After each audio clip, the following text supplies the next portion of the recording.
Olá, pessoal, como estão?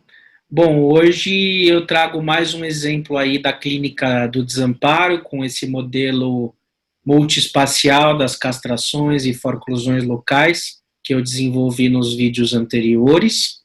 E aqui também é mais um exemplo de uma situação clínica que eu supervisionei lá na Universidade de Ibirapuera, tá? Que chama-se Com o Coração na Mão, tá? É um exemplo de um caso de criança.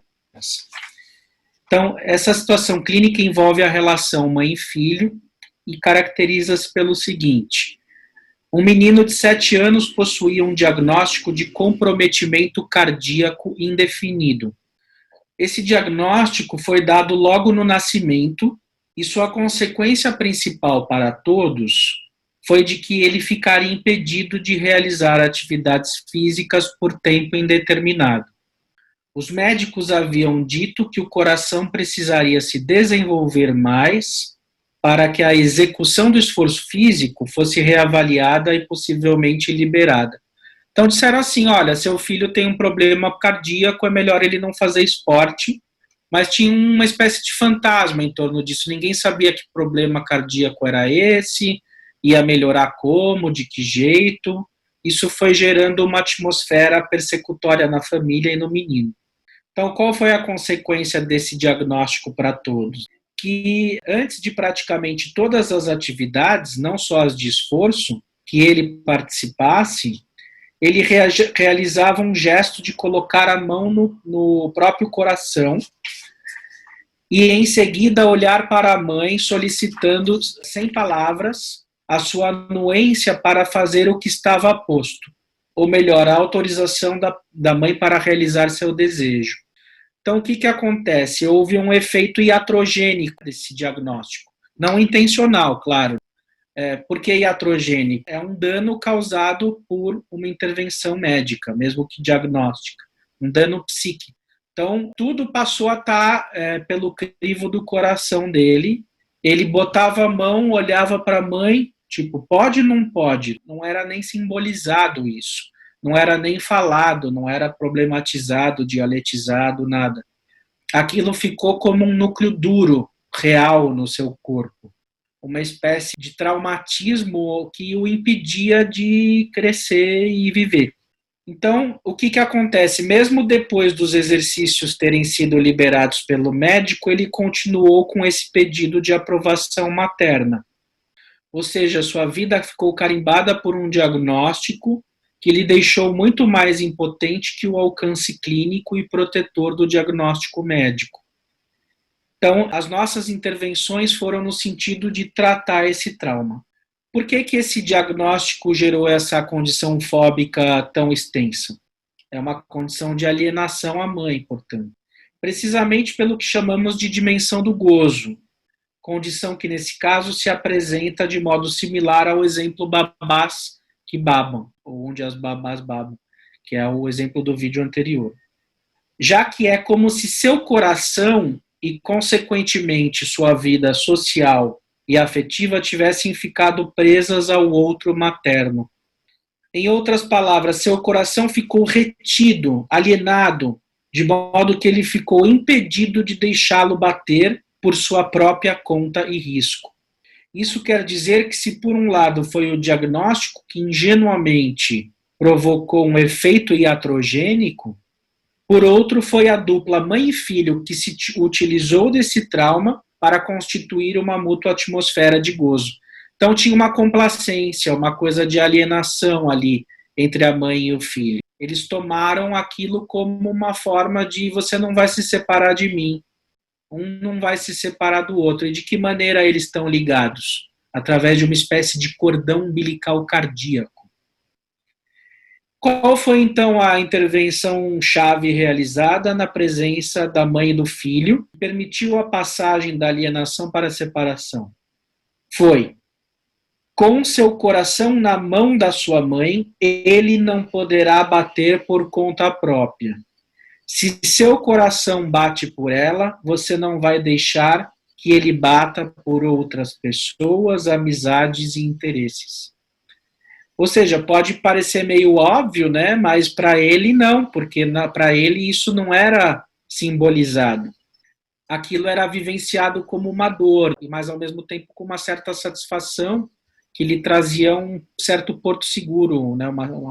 Algum tipo de segurança, né? De garantia, né?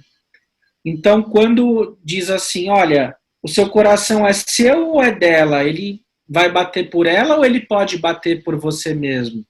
Será que se ele só bate pela sua mãe, ele não vai então deixar de bater por outras coisas que existem na vida? Ou seja, por que só a sua mãe é a fonte de tudo?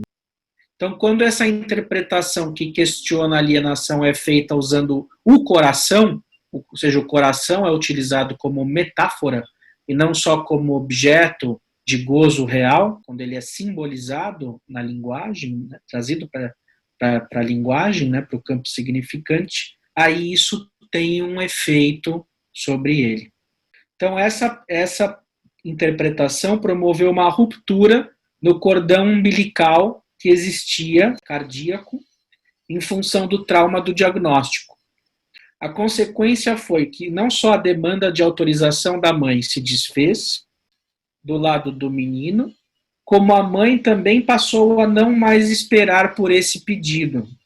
Suas amizades, pessoas e interesses logo começaram a se expandir e florescer. Então, aí nós temos a preciosidade da clínica com crianças. Eu gosto de trabalhar com crianças, sempre incluindo as famílias, porque eu sei que tem analistas que praticamente não atendem as famílias, querem preservar o espaço da criança. Eu acho que muitas vezes isso é importante e necessário nos períodos, em cada período da análise, às vezes isso se faz mais necessário, às vezes é mais necessário você trabalhar com todos juntos ou fazer sessões só com os pais, mas nessa situação houve um paralelo no trabalho com o menino, que procurou interrogar essa alienação cardíaca à mãe, e ao mesmo tempo um trabalho com a mãe para que a mãe pudesse também abdicar desse receio de que o filho morresse, que na verdade já não era nem mais a morte ali do ponto de vista real que iria acontecer, era uma morte imaginária. Ela era, no fundo, a dificuldade era ela assumir perder a continuidade com o filho, pelo menos parte dessa continuidade. Então, quando a mãe permitiu que fosse instaurado um vazio ali entre ela e o filho, que é diferente de abandoná-lo, cada um pôde desabrochar e se desvencilhar desse amalgamento de gozo, dessa condição de alienação parcial que existia na vida deles. Então, de alguma maneira, isso mostra a própria dificuldade da mãe de lidar com os seus processos infantis de alienação e separação, ou seja, não é só do menino, mas da mãe também. Por isso que é importante na clínica das crianças, com crianças, a gente trabalhar com todos os envolvidos, porque senão às vezes é enxugar gelo, ou seja, a criança está respondendo ao sintoma dos pais. Se você não trabalha com os pais, a criança vem lá uma vez por semana, 2 vezes por semana, né? E aí, né? Aí em casa toda a estrutura, toda a lógica de gozo continua, né? Então eu gosto de trabalhar em todas as frentes do sintoma. E na clínica com crianças isso é fundamental. Na de adultos já não, né? Mas na de crianças sim. Então, para concluir, eu posso dizer que tudo isso nos traz à tona a ideia de que nós precisamos da psicanálise para ir além do corpo entendido pela medicina, porque o Lacan já dizia aos médicos que eles ignoravam que o corpo goza.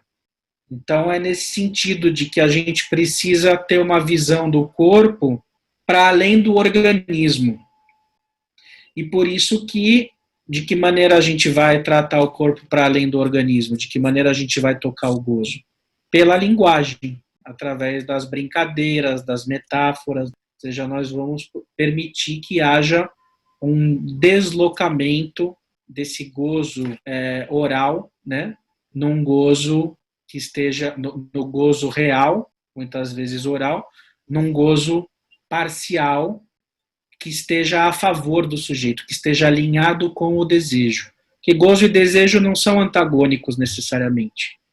como o desejo é uma busca, tem gozos sadios e parciais possíveis também, que existem aí no meio do caminho que podem estar harmonizados com o desejo. Então, a função da psicanálise para mim é essa, não matar o gozo, senão permitir que ele seja usufruído de uma maneira mais harmoniosa, lúdica e prazerosa pelo sujeito.